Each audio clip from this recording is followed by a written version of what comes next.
Welcome to Hong Kong!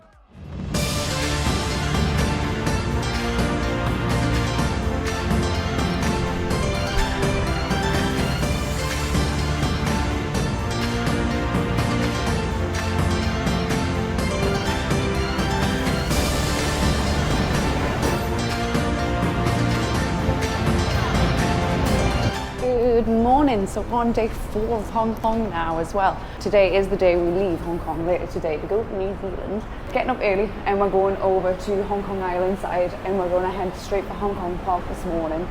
And then the plan is to go to Man Mo Temple and then the Peak Tram and the Sky Terrace to look over Hong Kong. Let's go! One thing about Hong Kong Park is that it's really easy to come to if you're also going to the Peak Tram to go up to Victoria Peak. Just something to keep in mind if you're doing that. This is right next to it as well, so.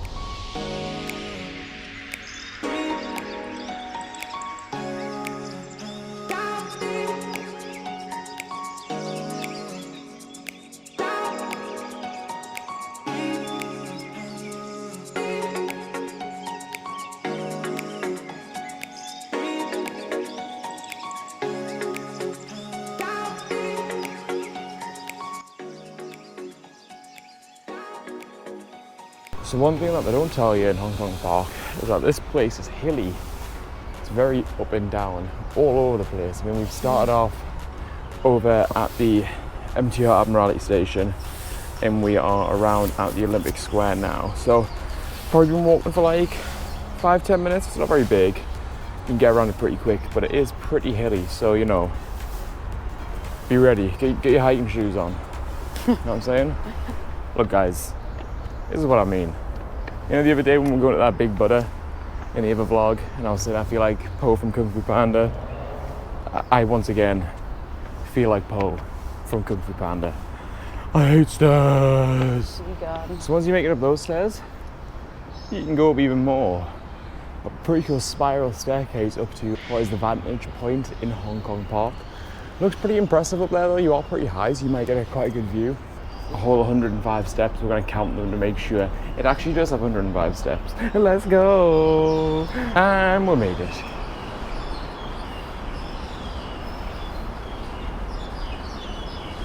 This is the aviary down here. It's one hell of a size. Be interested to see if we can get in and have a little look around.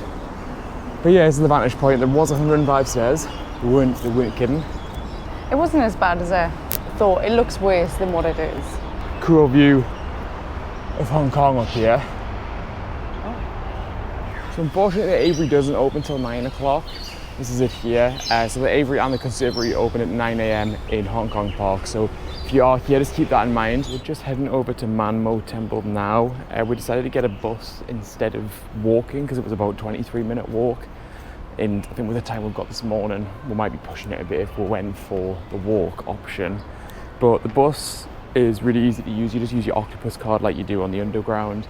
And to give Hong Kong credit where credit's due, their bus timetable was actually also in English as well as Cantonese, so that's really good because I've been to Japan and I've been to South Korea, and their buses were like my nightmare because they were invariably just in Korean and Japanese, and it's just like, you know, I totally get it, it's their language, but to try and like figure it out yourself when like you can't read it is really, really difficult. So pretty much all of the timetables in Hong Kong do have it in English as well, which just makes it a lot easier to get around.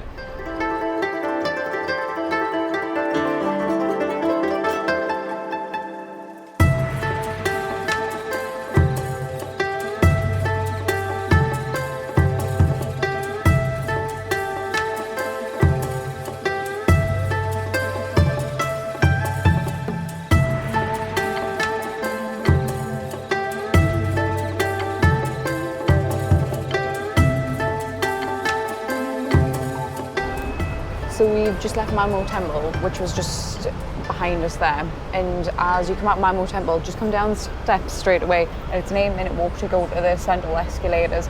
The escalators are meant to be the longest escalators. I don't know if it's Asia or I think it might be Asia. They're pretty damn long, let's just put it that way. We've got these escalators which essentially take everything up the hill, to the top of the hill, to get people to work quicker, and things like lunch breaks and that, they can get the places faster. So it's just downstairs, a little 8-minute walk. That's where we're heading now. Every city in the world should have one of these escalators. If you've got hills, these should be in your Hills city. like this as well. So we're just getting on the mid-level escalators. I think the escalators actually change halfway through the day to fit with the need of like people in Hong Kong as well, going for like lunch and getting to work and things like that. So currently at the moment, all the escalators here in the morning are going down, whereas later in the day they all go up. So that's what we're going to go get on. We're going to go get on one of what they're, I think, are they known as ding ding trams, or is that just something which I've made up? I'm pretty sure they're online called ding ding it's trams. usually trams, but I think people call them ding dings for the sound that they make. Yeah, so I think they look like the night bus from Harry Potter, but we're going to go on them because it's a really cheap method of transport if you're here in Hong Kong. It's only $3 Hong Kong per trip. It's a set fee for wherever you're going, so however long you're on the tram for, it's always going to be $3 Hong Kong, which is like 30 pence. So pretty cheap way to get around. So we're going to take the tram to as close as the Peak Tram as possible, and then we're going to walk the rest of the way and then head up to Victoria Peak.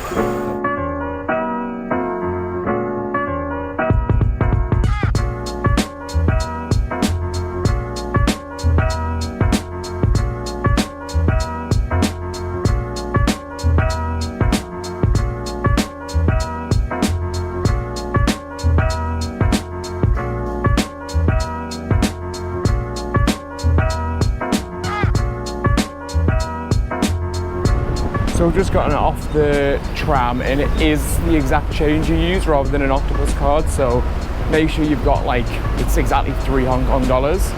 So you get some money, spend it, and just keep the change if you want to go on one of the ding ding trams.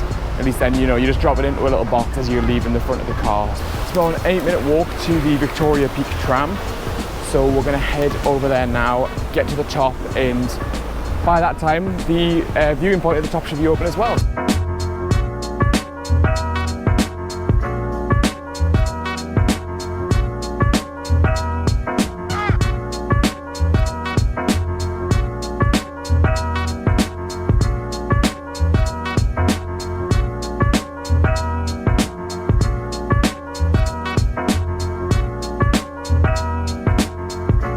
We just purchased the special combo, which is the Peak Tram return plus going up to the Sky Terrace at the top. So that price is 148 Hong Kong dollars per person, so about £15 each. Now, as you'll see from the footage in the background, the views you get on the Victoria Peak Tram are truly remarkable. For the price, I would definitely recommend doing this. You do get really fantastic views, and I definitely think it's well worth the money. So this is us at the top of the Sky Tower 428, and what an amazing view. It's really impressive up here. You can see pretty much the entirety of Hong Kong in all of its large skyscrapers and amazing skyline. It's amazing, really cool, yeah. isn't it? Okay, so we've just been to this mochi place called Snowy Saver inside the Sky Terrace building. It's meant to be, well, it's a well-known place on TikTok that I'd seen, and loads of people were ranting and raving about it for the particular type of mochi I went for. So it's a mango mochi, and the mango mochi is they use the real mango and big mango chunks inside the mochi. So I'm excited to try.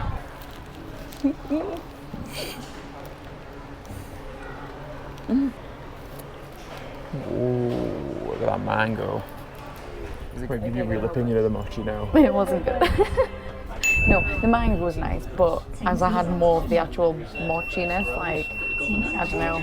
I'm not a fan. I got some Yakult one or something, I don't know why, and it was pretty bad. I thought it was just because I didn't like the texture or what, but... The first bite was alright, but then I changed my mind. So we've just come back down from the Peak Tram, and we're walking back to Central Station to get on the MTR. I'm gonna go to head back to our hotel because it's about 11:25. We need to check out at 12. Then we're going to head up to Mongkok and maybe have a look at some of the markets. See you in a bit. So we finally went to a dim sum place. We just got takeout because we kind of rushed around, but check out. But I needed some custard buns, and we got some minced pork dumplings as well. So pretty exciting, but I'm gonna try it out and let you know what it is. The place, I can't quite remember the name, but I did record it, so I'll just put that in. You'll be seeing it now as I'm talking, but yeah, time to eat some custard buns. This is what you come to Hong Kong for. I'm not gonna lie, we couldn't resist coming again before we left. Okay, so like I said before, we have come back to Ichiran because, you know, we love it so much here. We needed more Ichiran, but here's a bit more traditional. Like the last video we showed it because the Ichiran that we went to in Simsha Sui was having work done. So this one is a bit more classic, traditional, what you would expect from an Ichiran if you went in Japan or any other location. So you kind of sit in a little booth, which I'll show you. Just like this, broken sitting here, peeling our egg. Just gonna have beer. And yeah, you just wait for your food to come. They just open this little curtain with your ramen when it comes, and you just tuck in. Thank you. We're in Mongkok now, which is kind of renowned for its markets. So we're gonna have a little look around some of these markets and just see what's on show.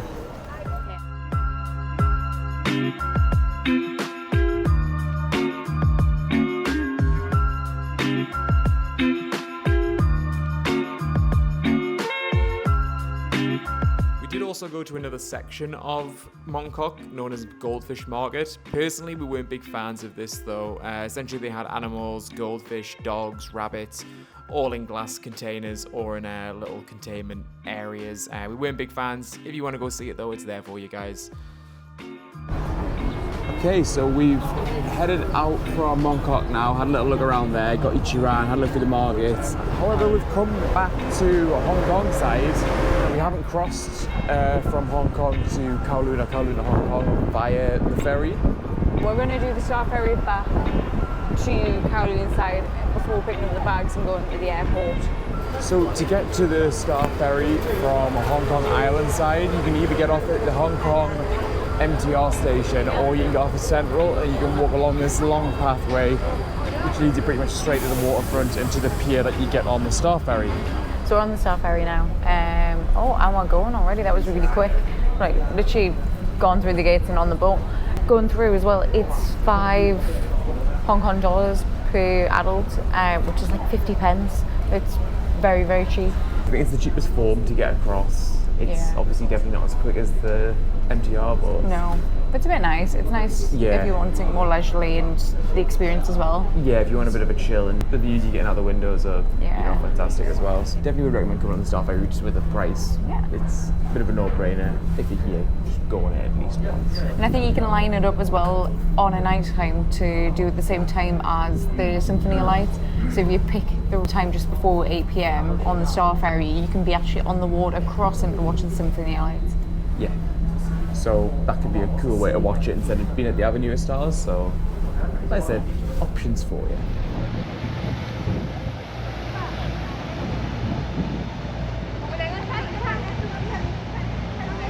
That's pretty much it for Hong Kong. We had a really good time. We did a lot. I would say if you're going to come yourself and you're not sure how many days to come for, we did a lot in the period of time that we were here, but there was still a lot of stuff that we didn't do and a lot of places we didn't see. I think you would be able to do it if you had maybe 1 or 2 more days, definitely 2. So we stayed for 3 nights, so maybe 5 nights might be the sweet spot. But you can still get a lot done in the period of time that we were here, and obviously we did Disney for a full day as well, so some people might not want to do that, which would give you an extra day just getting around the city and checking out the sights. But other than that, that's it for our Hong Kong vlogs, and we will see you in New Zealand on our next adventure through the entire country. So we'll see you later.